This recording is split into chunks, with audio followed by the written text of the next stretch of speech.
আসসালামু আলাইকুম। ইনফিনিটি স্কুলের নতুন একটা ভিডিওতে সকলকেই সুস্বাগত।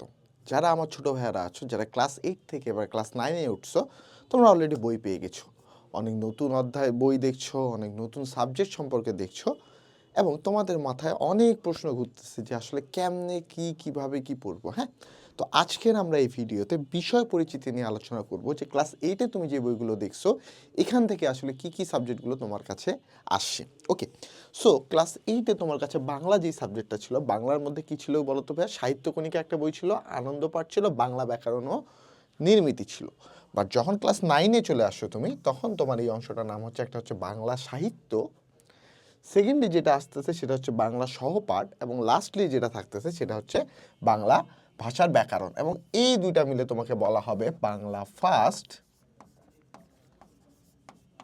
ঠিক আছে, ওকে। এবং এই বাংলা ব্যাকরণ যেটা আছে এটাকে বলা হয় Bangla second part. Bangla first part, Bangla second part তুমি কথাগুলো শুনবা বিভিন্ন পরীক্ষার সময়, তোমার রুটিনে দেখবা বাংলা প্রথম পত্র, বাংলা দ্বিতীয় পত্র। ঠিক আছে, সো এই বাংলা সাহিত্য এবং বাংলা সহপাঠ এই দুইটা মিলে তোমার বাংলা প্রথম পত্র হবে, এবং বাংলা ভাষার ব্যাকরণ এটা নিয়ে তোমার বাংলা দ্বিতীয় পত্র হবে ভাইয়া। ঠিক আছে, ওকে। এবার ইংলিশের ক্ষেত্রে আসো। ইংলিশে তুমি ক্লাস 8 এ কি পড়ছো বলো তো ভাইয়া? ইংলিশ ফর টুডে একটা বই পড়ছো, আর একটা হচ্ছে ইংলিশ গ্রামার অ্যান্ড কম্পোজিশন, তাই না? এটা নিয়ে সো এই তোমার ক্লাস 9 এ গিয়েও সেম জিনিসই থাকবে, ইংলিশ ফর টুডে এবং ইংলিশ গ্রামার অ্যান্ড কম্পোজিশন, যেখানে ইংলিশ ফর টুডেটা আসলে ফার্স্ট পার্ট হবে ইংলিশ, এবং ইংলিশ গ্রামার অ্যান্ড কম্পোজিশনটা সেকেন্ড পার্ট হবে, যেগুলো তোমরা অলরেডি চিনো ভাইয়া। হ্যাঁ, জাস্ট তোমরা 8 যেটা পড়ছিলে এখান থেকে একটু অ্যাডভান্স তোমাকে ক্লাস 9 এ এসে পড়তে হচ্ছে, আর তেমন কোনো পার্থক্য কিন্তু নাই। সো বাংলা ইংলিশের পর যে সাবজেক্টটা আসবে সেটা হচ্ছে তোমাদের সবচেয়ে প্রিয় সাবজেক্ট গণিত। ওকে, সো গণিত অনেকে পছন্দ করো, অনেকে পছন্দ করো না। যারা পছন্দ করো তাদের জন্য খুবই একটা ভালো জিনিস যে এবার তোমাদের এই গণিতটাকে ঠিক দুইটা ভাগে ভাগ করে দিছে। ঠিক আছে, সেটা হচ্ছে একটা গণিত আর একটা উচ্চতর গণিত। ঠিক আছে, সো এই গণিত এবং উচ্চতর গণিতে দেখবে একই অধ্যায় একটা জাস্ট মিডিয়াম লেভেল আর একটা একটু অ্যাডভান্স লেভেলে আলোচনা করা হয়েছে। যেমন উচ্চতর গণিতেও সেট ফাংশন আছে, সাধারণ গণিতও সেট ফাংশন আছে, যেখানে এই গণিতটার নাম হবে সাধারণ গণিত এবং আরেকটা হচ্ছে উচ্চতর গণিত। ঠিক আছে, এবং সাধারণ গণিতে সাধারণত সম্ভবত 17টা চ্যাপ্টার আছে, আর উচ্চতর গণিতে মোস্ট প্রবাবলি 14টার মতো চ্যাপ্টার আছে। ঠিক আছে, আমার এই সংখ্যাটা একটু ভুলও হতে পারে। তো এই যে সাধারণ গণিত উচ্চতর গণিতে দেখবে একই ধরনের অধ্যায় আছে, কনসেপ্ট দুইটার মধ্যে কিছুটা মিল। যেমন সাধারণ গণিতে তোমার যখন ধারা নিয়ে আলোচনা করা হয়েছে তখন সমান্তর ধারা নিয়ে আলোচনা করা হয়েছে। তুমি সাধারণ গণিতে পরবর্তীতে গিয়ে একটা অধ্যায় পাবা যার নাম হচ্ছে ধারা। এখানে সাধারণ যে ধারা, সমান্তর ধারা, এটা নিয়ে আলোচনা করা হয়েছে এবং হালকা গুণোত্তর ধারা নিয়ে আলোচনা করা হয়েছে। উচ্চতর গণিতে তুমি সমান্তর ধারাটা খুব অল্প পরিমাণ আলোচনা পাবা, বাট একটা হিউজ পরিমাণ আলোচনা তুমি পাবা গুণোত্তর ধারা নিয়ে, প্লাস গুণোত্তর ধারা অসীম যদি হয়ে থাকে সে অসীমতক সমষ্টি হাবিজাবি নিয়ে। ওকে, তাহলে আমরা কি বুঝলাম যে গণিত উচ্চতর গণিতটা মিললে এই গণিতেরই দুইটা ভাগ। আগে যেমন তোমার পাটিগণিত, বীজগণিত, জ্যামিতি ছিল, এটার মধ্যে তুমি বীজগণিত আর জ্যামিতি পাবা। সো গণিত উচ্চতর গণিতের অধ্যায়গুলো একই, জাস্ট একটাতে একটু মিডিয়াম লেভেলের থাকবে আর একটা হালকা একটু অ্যাডভান্স থাকবে ভাইয়া। হ্যাঁ, বাট তুমি যদি প্র্যাকটিস করো এবং ক্লাস 9-এর প্রথম থেকে তুমি যদি এই গণিতটাকে একটু সময় দাও ভাইয়া, তাহলে গণিত নিয়ে তোমার যে ভয়টা আছে, যারা ভয় পাও তাদের কিন্তু এই সমস্যাগুলো দূর হবে। ওকে, এবার আসে বিজ্ঞান।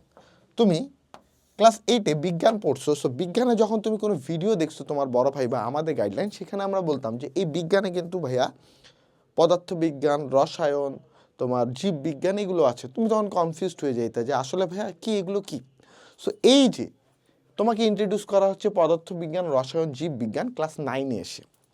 ওকে, সো তুমি ক্লাস 9-10 জুড়ে সবচেয়ে বেশি যে সাবজেক্টগুলোতে গুরুত্ব দিবা সেটা হচ্ছে এই 5টা সাবজেক্ট ভাইয়া, যেখানে এই বিজ্ঞান অংশটা পুরোটাই ভেঙে পদার্থবিজ্ঞান, রসায়ন, জীববিজ্ঞান নিয়ে আলোচনা হয়েছে। পদার্থবিজ্ঞানে কি পদার্থের যে হিসাবগুলো আছে, ঠিক আছে, অর্থাৎ এখানে তুমি বেগ সম্পর্কে জানবা, এখানে ত্বরণ সম্পর্কে জানবা, যেগুলো অলরেডি জানো, বল সম্পর্কে জানবা, কাজ সম্পর্কে জানবা, তোমার হচ্ছে ঘর্ষণ সম্পর্কে জানবা, তুমি শব্দের সম্পর্কে জানবা, তুমি এখানে আলো সম্পর্কে জানবা। এখানে তুমি অনেক কিছু যেগুলো পদার্থ রিলেটেড, অর্থাৎ পদার্থের বেগ, গতি ইত্যাদি সাপেক্ষে যে বস্তুগুলো, যে জিনিসগুলো ঘটে থাকে, এই জিনিসগুলো তুমি এখানে ইন্ট্রোডাকশন পাবা হচ্ছে পদার্থ বিজ্ঞানে। ঠিক আছে, ওকে। এবং রসায়নে তোমরা কি পাবা, রসায়নে তোমরা পাবা যে এই পদার্থগুলো আসলে তৈরি হচ্ছে কিভাবে, তার মধ্যে অণু পরমাণু যেগুলো আছে সেগুলো আসলে কিভাবে কাজ করছে, হ্যাঁ, আসলে এই অণু পরমাণুর গঠন বন্ধন কিভাবে হয়ে থাকে, একটা জিনিস আমরা যখন চিনি বা লবণ বলি এই লবণটা গঠন হচ্ছে কিভাবে, এখানে ইলেকট্রনের আদান প্রদানটা কিভাবে হচ্ছে, এখানে তারা যুক্ত হচ্ছে কিভাবে, কিসের বন্ধনের মাধ্যমে, এই জিনিস সম্পর্কে আলোচনা তুমি রসায়নে পাবা। তাহলে এখন তোমরা বুঝতে পারছো জীববিজ্ঞানে কি পাবা, জীববিজ্ঞানে উদ্ভিদ ও জীব সম্পর্কে যে তোমার হচ্ছে অভ্যন্তরীণ আলোচনা আছে এই জিনিসগুলো পাবা, অর্থাৎ জীবের গঠন, উদ্ভিদের গঠন, উদ্ভিদে কিভাবে পানি উপর নিচে যাতায়াত করে, সালোক সংশ্লেষণ কিভাবে হয়, ইটিসি ইটিসি আরও অনেক ধরনের কিছু সম্পর্কে তোমরা জীববিজ্ঞানে পাবা। এখন ক্লাস তোমরা 9-এ এসে দুইটা নতুন টার্মের সাথে তোমরা পরিচিত হবা, সেটা হচ্ছে একটা মেইন সাবজেক্ট আর একটা ফোর্থ সাবজেক্ট।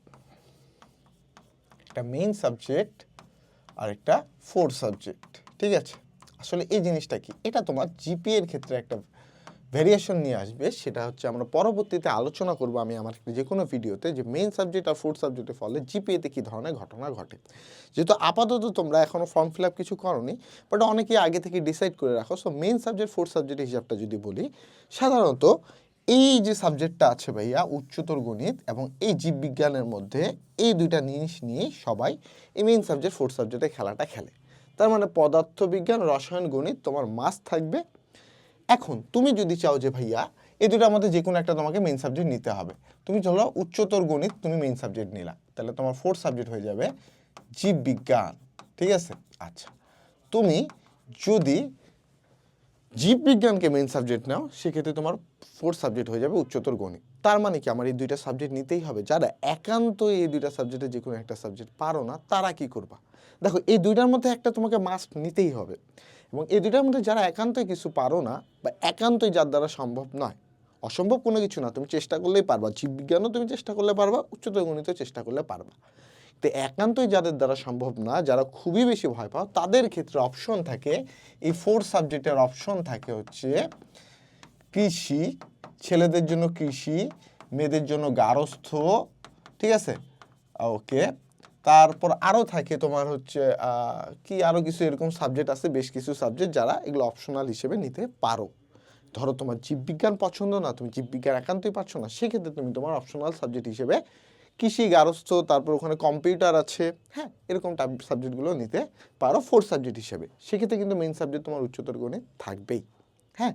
বা তুমি ধরো উচ্চতর গণিত পারো না, তুমি জীববিজ্ঞানকে মেইন সাবজেক্ট হিসেবে নিচ্ছ, উচ্চতর গণিত তুমি একদমই পারতেছো না, সেক্ষেত্রে তুমি কিন্তু এই কৃষি, আর গার্হস্থ্য, ঠিক আছে, এটা গার্হস্থ্য বানানটা মনে ভুল লিখছি আমি, এবার ঠিক আছে, গার্হস্থ্য, কম্পিউটার, ঠিক আছে। সো এই সাবজেক্টগুলো তুমি নিয়ে নিতে পারবা, ওকে। সো আশা করি তুমি মেইন সাবজেক্ট আর ফোর্থ সাবজেক্টে হালকা একটু ধারণা পাইছো ভাইয়া, হ্যাঁ। তার মানে আমার গণিতটা এখানে দুইটা সাবজেক্টে ভাগ হয়ে যাচ্ছে, যেটা গণিত আর উচ্চতর গণিত, এবং বিজ্ঞান যে সাবজেক্টটা ছিল তোমাদের এটা পুরোটাই ভেঙে তিনটা সাবজেক্টে ভাগ হয়েছে, সেটা হচ্ছে পদার্থবিজ্ঞান, রসায়ন আর জীববিজ্ঞান, ওকে। এবার আসি পরবর্তী, তোমার ক্লাস এটা আর কি কি ছিল? চারুকলা ছিল, চারু ও কারুকলা ছিল, কর্ম জীবনমুখী শিক্ষা ছিল, ধর্ম ছিল, কৃষি শিক্ষা বা গার্হস্থ্য ছিল, তথ্য যোগাযোগ প্রযুক্তি ছিল, বাংলাদেশ ও বিশ্ব পরিচয় ছিল। তুমি 9-এ আসো সেম চারু ও কারুকলা পাবা, কেরিয়ার শিক্ষা পারবা, ধর্ম পাবা। এই কেরিয়ার শিক্ষাটা আসলে কি, কর্ম জীবনমুখী শিক্ষা যেটা পড়ছিলা ওটাই জাস্ট এখন নাম করে কেরিয়ার শিক্ষা দেওয়া হয়েছে। ধর্ম আছে, তথ্য যোগাযোগ প্রযুক্তিও আছে, বাংলাদেশ ও বিশ্ব পরিচয়ও আছে। জাস্ট কোনটা নাই তোমার এখানে, কৃষি শিক্ষা বা গার্হস্থ্য শিক্ষাটা নাই। সেটা নাই কেন? কারণ ওই যে অপশনাল হিসাবটা বুঝাইলাম তোমাকে, যে অপশনাল এগুলো সাবজেক্ট চলে গেছে, কারো যদি ওই দুইটা সাবজেক্টের মধ্যে একটা এমন হয় যে একান্তই পারবো না, তারা এই সাবজেক্টগুলো নিয়ে পড়তে পারবে, ওকে। সো সাবজেক্ট নিয়ে আশা করি বা বইগুলো নিয়ে তোমরা যেহেতু নতুন বই পাইছো, নতুন বই উল্টায় পাল্টায় দেখতেছো, কোন বইয়ের সাথে কিসের রিলেটেড আছে এই জিনিসগুলো তোমরা আশা করি বুঝছো ভাইয়া। এখন তোমাদের কথা হচ্ছে ভাইয়া আমরা এই জিনিসগুলো পড়বো কথা থেকে, তোমাদের কাছে এখন হিউজ সময় আছে এই জিনিসগুলো পড়ার জন্য। আমি তোমাদেরকে তিনটা জায়গার নাম বলছি। প্রথমত ভাইয়া ইউটিউবে এই সকল কিছুর ফ্রি ক্লাস আছে ভাইয়া। তুমি যদি ইউটিউবে একটু সার্চ দাও অনেক জায়গায় তুমি এই ফ্রি ক্লাসগুলো পেয়ে যাবা, ঠিক আছে। ইভেন আমাদেরও অনেক ফ্রি ক্লাস ইউটিউবে দেয়া আছে সাবজেক্ট ওয়াইজ, চ্যাপ্টার ওয়াইজ, ওখান থেকে তুমি তোমার এই ফ্রি ক্লাসগুলো চোখ বন্ধ করে পেয়ে যাবা। এখন তুমি ইউটিউবে ফ্রি ক্লাসের পাশাপাশি তোমার একটা কি অফলাইনে, তোমার অবশ্যই অফলাইনে কি থাকবে, টিউটর থাকবে, কোচিং থাকবে, যেখানে তুমি মাস্ট বি যাবা। তোমার স্কুলের স্যাররা, কোচিংয়ের স্যাররা বলবে যে এখানে আসো বাবা, হ্যাঁ, বা এখানে ভালো পড়ানো হয়, তুমি রেফারেন্সে শুনছো যে এই জায়গায় অনেক ভালো পড়ানো হয়, এবং অফলাইনে একটা দরকার আছে ভাই, তাহলে তুমি তোমার গ্রোথটা সম্পর্কে জানতে পারবা, তোমার আশপাশে বন্ধুরা কীরকম করছে এই সম্পর্কে জানতে পারবা। এখন এই দুইটার পরে তুমি যদি মনে করো যে না, ইউটিউবে আমার ফ্রি ক্লাস দিয়ে হচ্ছে না, আমি ফ্রি ক্লাসে মনোযোগ দিই না, হ্যাঁ, ফ্রি ক্লাস তো আমার অত গায়ে লাগতেছে না, যেহেতু টাকা দেয়নি, ঠিক আছে, আচ্ছা, অফলাইনে আমি যাচ্ছি তবুও আমার মনে হচ্ছে যে আমার দ্বারা হচ্ছে না, তাহলে তোমার কাছে আমাদের যে অপশনটা আছে সেটা হচ্ছে কমপ্লিট একাডেমিক প্রোগ্রাম, সিএপি, ঠিক আছে, সিএপি, কমপ্লিট একাডেমিক প্রোগ্রাম। যারা ক্লাস 9-এ আছো বা 10-এ আসছো যারা, তাদের জন্য আছে কমপ্লিট একাডেমিক প্রোগ্রাম, যেখানে এই সব কিছুই খুব বেসিক থেকে একদম প্রো পর্যন্ত তোমাকে বোঝানো হচ্ছে, যেখানে তোমাকে সব কিছুই খুব ভালোভাবে বুঝাই দেওয়া হবে, সলভ করে দেওয়া হবে, এবং তোমার সমস্যাগুলো সমাধানের জন্য আমরা তো আছি। সো তোমার কাছে আমি 3টা অপশন লিখে গেলাম, তোমার কাছে যেই অপশন 2টা পছন্দ হবে তুমি এখান থেকে 2টা অপশন কালেক্ট করে নিবা, এবং সেই অনুযায়ী তোমার এই 9-এর যে যাত্রাটা আছে ভাই, এটাকে সুন্দরভাবে গুছাবা। কারণ প্রথমেই যদি তুমি হাল ছেড়ে দাও, তাহলে কিন্তু আসলে তোমার জন্য এই জিনিসগুলো খুবই খুবই খুবই কঠিন হবে, স্পেশালি এই 5টা সাবজেক্ট। তোমাকে অনেকেই বলবে যে ভাইয়া 3 মাস পড়াশোনা করলেই হয়ে যায়, এতদিন কি লাগে? তোমরা যদি এই ফাঁদে পা দাও ভাইয়া, তাদের দ্বারাও সম্ভব হয়নি, তোমার দ্বারাও সম্ভব হবে না, ইভেন ম্যাক্সিমামই আর 3 মাস পড়াশোনা করে কিন্তু এখন আর পারতেছে না, ঠিক আছে? সো প্রথম থেকে সিরিয়াস হও, তোমাকে যে 3টা অপশন দিছি তার মধ্যে 2টা অপশন সিলেক্ট করো, সিলেক্ট করে তুমি তোমার ক্লাস 9-এর যাত্রাটা অবশ্যই ভালো করো, এবং 9-10 থেকেই কিন্তু তুমি এসএসসিতে ভালো করতে পারবা। তো সকলেই ভালো থাকো, সুস্থ থাকো, আল্লাহ হাফেজ।